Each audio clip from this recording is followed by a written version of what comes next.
بسم الله الرحمن الرحيم الحمد لله رب العالمين وصلى الله على سيدنا محمد النبي الأمين وعلى آله وصحبه والتابعين وبعد أيها الملأ الكريم السلام عليكم ورحمة الله وبركاته. Nous allons parler aujourd'hui de l'une des caractéristiques du jeûne en islam qui est l'imsak, l'abstinence. En quoi consiste-t-elle? C'est un point qui obnubile les musulmans généralement. Donc, est-ce que s'abstenir de manger ou de boire pendant le mois de Ramadan, ça consiste uniquement à éviter que ne serait-ce qu'une particule parvienne à l'estomac en passant par l'œsophage, ou est-ce que la chose est tout autre? Alors, il faut savoir que l'imam Malik est d'avis qu'il faut un respect rigoureux des textes, c'est-à-dire il faut s'interdire tout ce qui pourrait, ou pas barrer la route à tout ce qui pourrait parvenir à l'estomac. Que la chose ait un caractère nourricier ou pas, qu'il s'agisse de nourriture ou autre. Cheikh l'Islam Ibn Taymiyyah, par exemple, est d'avis que non. On ne va interdire ou on ne va bloquer que ce qui peut nourrir l'être humain. Maintenant, vous savez, quand nous parlons du culte, nous avons des cultes à vocation non révélée. Par exemple, les ablutions. Nous faisons des ablutions avant chaque prière. Pourquoi nous faisons ces ablutions? Nous les faisons pour nous nettoyer? Non. Et pour preuve, quand il n'y a pas d'eau, nous recourons généralement à de la terre pure, c'est-à-dire ce que nous appelons les ablutions sèches, tayammum, bis-sa'id at-tayyib. C'est de la terre.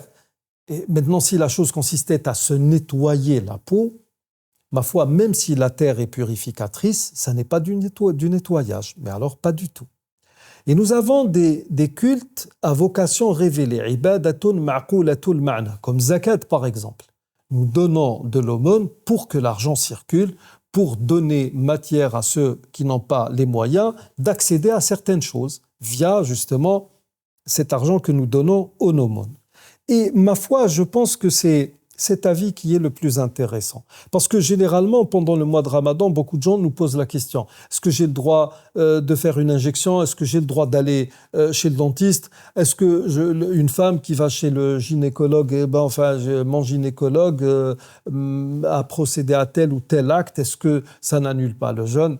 Non, il ne faut pas réfléchir ainsi. Et pour preuve, ce que nous utilisons comme référence dans ce domaine, ou dans le domaine du médical, c'est deux hadiths qui concernent la saignée. La saignée, c'est quoi? C'est le fait de procéder à des scarifications pour extraire du sang, le hijama.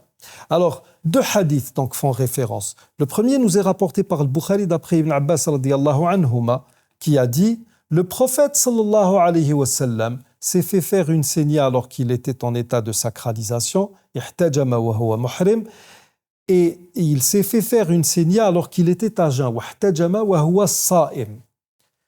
Une saignée, c'est quoi? On n'a rien avalé. Une saignée, ça consiste à faire sortir du sang.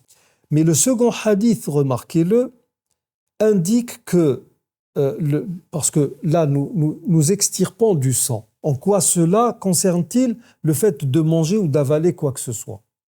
Ça n'a aucun rapport. Et pourtant, ça a annulé le jeûne selon les propos du messager de Dieu, alayhi salam.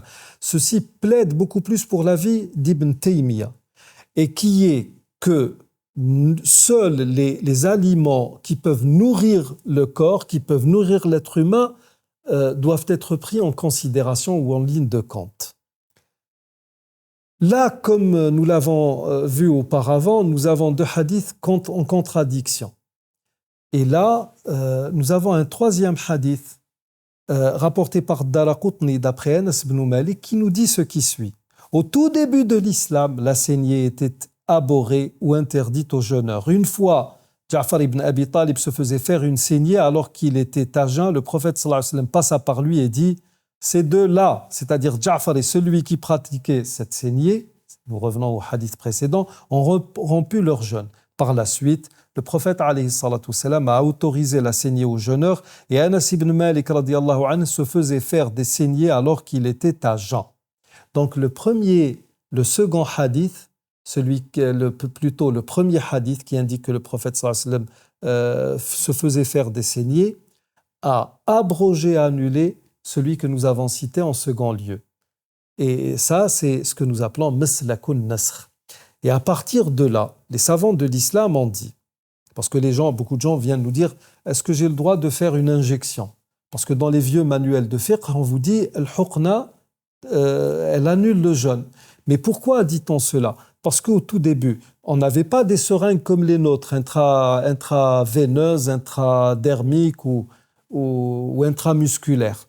On injectait, on mettait le produit dans des tubes et on l'injectait au malade par voie rectale. C'est-à-dire que pour eux, le médicament allait directement dans ce que nous appelons le jawf, c'est-à-dire l'estomac. Et à partir de là, beaucoup de savants ont dit, ou du moins, pas tous en tout cas, ont dit le huqna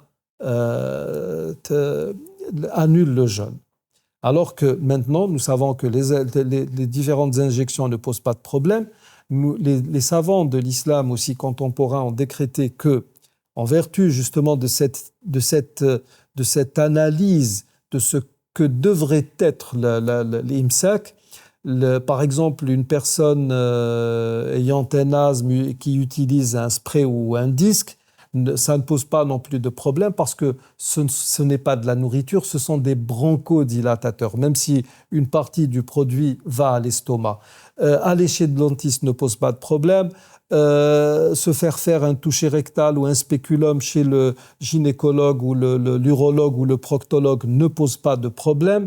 Il n'y a que la perfusion qui pourrait poser problème dans la mesure où elle est administrée au malade pour le nourrir. Et ça ne passe pas. Pour le reste, il faut savoir que quand vous entrez dans une épicerie, le fait de sentir les épices veut dire tout simplement que vous avez inhalé ces épices. Est-ce que ça annule le jeûne? Ça n'annule pas le jeûne. Et puis, dans tout ce qui pourrait faire office de contrainte dans la rue, par exemple, ça ne pose aucun problème. Donc, l'imsak an at-ta'am, l'abstinence ne concerne pas uniquement ne concerne pas tout ce qui pourrait entrer par la bouche et aller à l'estomac, ça concerne uniquement les produits les aliments qui pourraient nourrir l'être humain, et ça concerne aussi les relations intimes entre conjoints. Voilà donc pour l'abstinence. Nous arrivons au terme de cette émission. Je vous remercie de l'avoir suivi. Wassalamu alaikum wa rahmatullahi wa barakatuh.